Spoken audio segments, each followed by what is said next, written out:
welcome to another episode of the Achieve Podcast, the show where we highlight leaders, creators, entrepreneurs, those who are shaping the industries and making impacts. My name is Taylor, your host today, and excited to be joined by Tyler Hernandez, the CEO and co-founder of Tynt Technologies. You can find them at tynt.io, tint.io. Now, Tyler, what you guys are doing here is changing, and it's changing the tint world. So you're a bit of a niche. How did you get into this space, and who are you currently serving? Yeah, great question. Well, first off, Taylor, thanks for having me today. It's an absolute pleasure to be here. So kind of a quick background of Tynt. So first and foremost, Tynt's vision is essentially to turn every transparent surface in the world into a tintable one. We have a new approach to electronically tint glass. So the name is appropriately suited for what it does. Where it really all started. So I started my PhD at Stanford back in 2015. I was really looking to work on technologies that are much more application-based. The quick background on myself, I'm a big application-based guy. I really do have a fundamental belief in, working on technologies that, try to give back to the world what's given to us. And so I joined the chemistry department at Stanford, and the big technologies everybody was working on were batteries and solar cells. Those are kind of the two big energy technologies in the world right now. And while I find it very fascinating, solar cells you throw into a field, batteries you put in your iPhone or your laptop, grid storage, obviously wonderful applications. But I really got drawn to developing a technology, working on a technology that doesn't just have the energy benefits, but has something that people don't just need, they also really want it. And, you look at the way the world is going nowadays, we spend so much more time indoors. There's a massive surge in the biggest buzzword in the world right now, which is AI. And, the ability to display information, the ability to improve indoor comfort while still having the beautiful aesthetics. I think one of the beauties of, building a company and living in Colorado is you get access to the beautiful views of mountains outside. So we were really drawn to this idea of, redefining the way that the world looks at transparent surfaces, not just looks at, but looks through them as well. And, we were desperately in need of an upgrade. So we started to drive our attention towards that. Initially with building efficiency. When you run the numbers, 40% of energy goes into buildings, 30% is wasted through the window. If those numbers don't stick with you, the numbers that do is what that means is on a global scale, it means that like every 15 minutes, we waste an average of $2 million through window inefficiency. So the joke we always make is like, we're literally throwing money out the window. So there's a huge building component. We really are driven towards making an impact on climate change and being able to reduce HVAC loads in buildings. There's a lot of technologies out there that can kind of, solve their piece of the pie. And Tynt's initial mission was to contribute to that piece of the pie.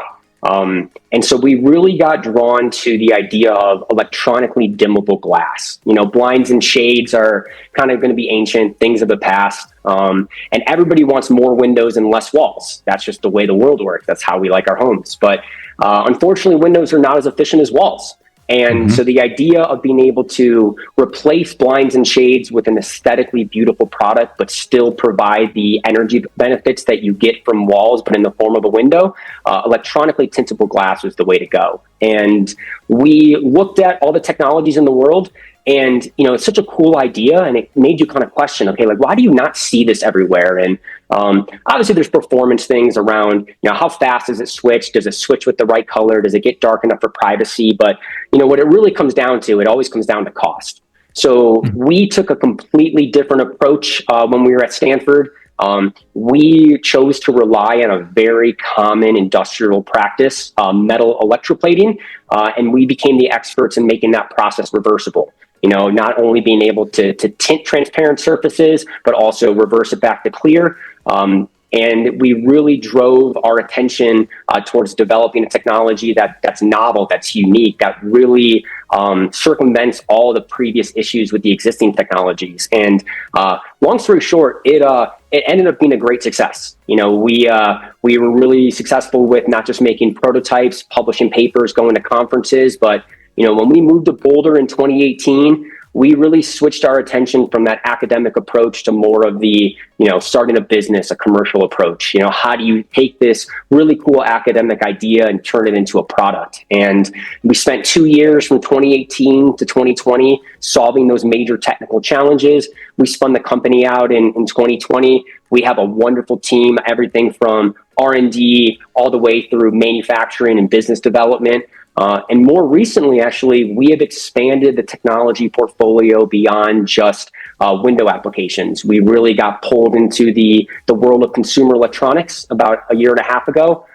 There's a big surge right now, like I mentioned, in AI, and everybody believes that AI is the software of the future. So you need a pair of hardware that can enable that software of the future 24/7, 365. And they decided on the thing that you and I are wearing today. It's a pair of glasses. And so this massive surge in AI smart glasses has been really a technical expansion for Tynt. So our saying lately is, from wearables to windows, we make glass smart. That is what we do. I love that. Yeah. That is fascinating. Like to see where we've come and the science behind this. Now, as far as the team goes, how big is the team in the organization now?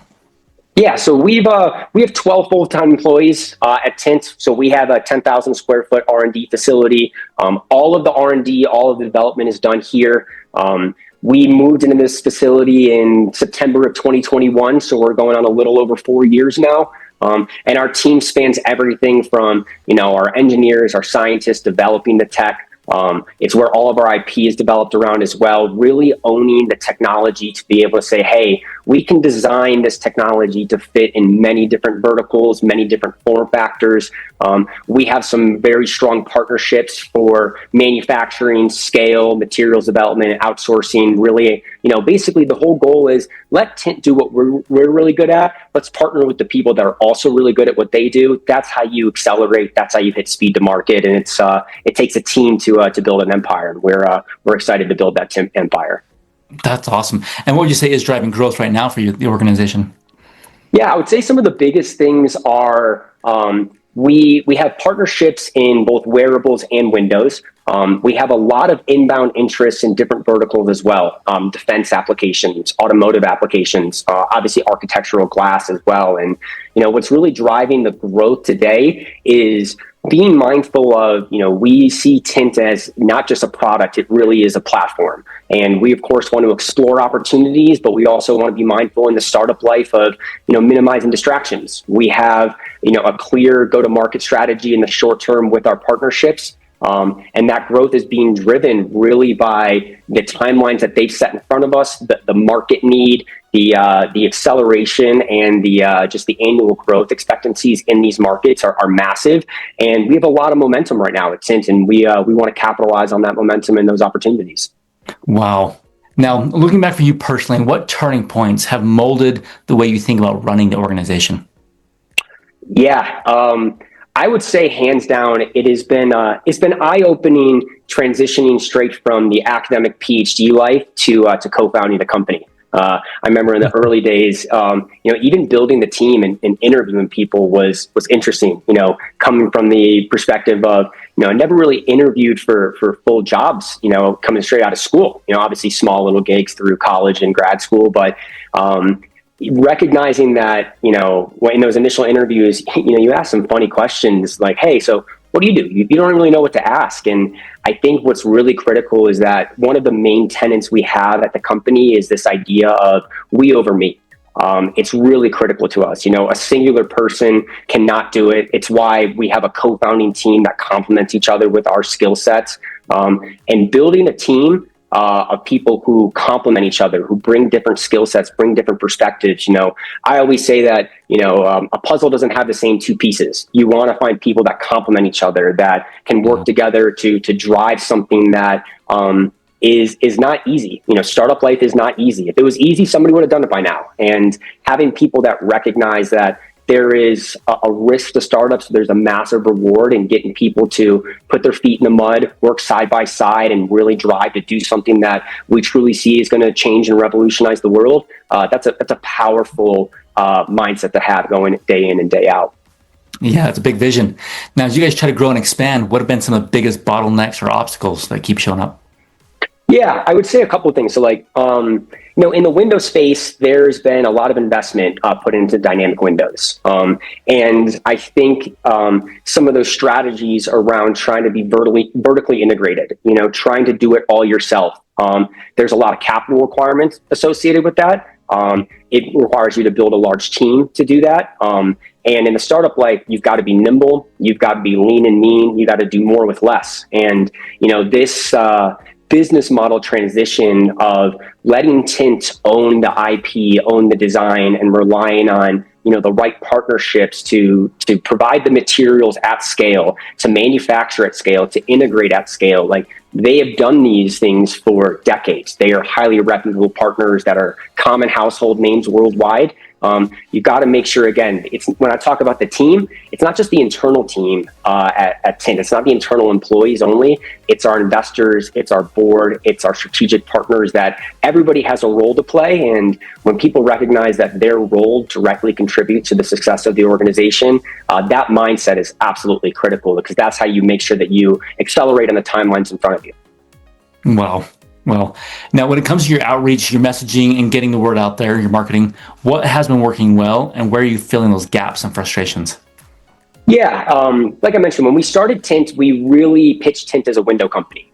We have a highly reputable partner in residential skylights, and that messaging has always been more climate focused. We can throw the numbers out around, CO2 emission reduction, greenhouse gas emission reduction by reducing HVAC loads on buildings, and that is a powerful story. But to make a impact on climate change, to make a global impact, not only do you have to hit the cost, it also requires to basically replace every window in the world with a Tynt window. And that is the vision of Tynt, but there has to be a roadmap and a timeline that is representative to actually get there. So the analogy I always make is, Amazon started as a bookstore, now they're the largest retailer in the world. And I think what's really powerful about Tynt and the messaging we really want to get across is, this is our bookstore moment. This is our opportunity to deliver the technology in a small scale form factor with great partners, great customers, work to demonstrate to the world that, hey, right now, in the next couple of years, Tynt is going to be the solution in glasses. But then in a couple of years beyond that, then they're just going to wait and be like, okay, when can I get this into my home? When can I get this into my car? And we want people to recognize the brand, that Tynt is not just, something that tints, no pun intended. We really want to own the intelligence at that transparent interface. We want people to realize that, if you want to make movies like Minority Report and Iron Man a real thing, you have to be able to have a transparent surface that intelligently responds to not just outdoor lighting conditions, but time of day, weather patterns. And we want people to make their indoor lives more comfortable, and we want people to have access to information and knowledge to help them grow as humans. Wow. Wow. Now, with all the talk around the AI and the automation and the future of it, where have you today found ways to utilize it internally? Yeah, it's wild. I mean, it's so cliche to say that like AI is reshaping the future, but it is. I mean, let's just be honest. And of course, we always want to let people know that, hey, while Tynt is not necessarily a software company, we very much are a hardware company. We enable the hardware for AI. So that is the end vision. That is really what we're wanting people to recognize, is that if you want to have access to AI in the most convenient, least invasive form factor, a pair of glasses is the best way to do it. Letting the AI see what you see, hear what you hear, and really be able to give that feedback loop to help us grow as a human race. Internally at Tynt, we are very mindful to not be behind the curve when it comes to using AI internally. We're also very mindful around making sure that our IP is protected when using that AI. So we are very mindful of installing the right AI policies so our employees understand what you can and cannot do. But to me, AI, it's meant to be a tool. It is not meant to be a replacement. It's meant to be a complement and to be an amplifier and an accelerant. And we really drive that internally at Tynt to let people know, hey, these resources are available. Tynt is willing to fund those resources so that people have access to it. Because, we're all about speed and execution, and AI are things that allow those that speed and execution to only be further accelerated. Wow. Now, Tyler, when you think about the next stages of the business, what are you most excited about? Oh yeah, well, hands down, launching our first product. Even since the early days at Stanford, I remember the first window I ever made when I was working in Mike McGee's group. Shout out to Mike. But yeah, it was incredible to say, hey, like we made something that when you turn it on, you see it with your own eyes. And I think that was one of the first aha moments I ever had of like, wow, this is not just some academic project. Like this really has the potential to essentially be worldwide.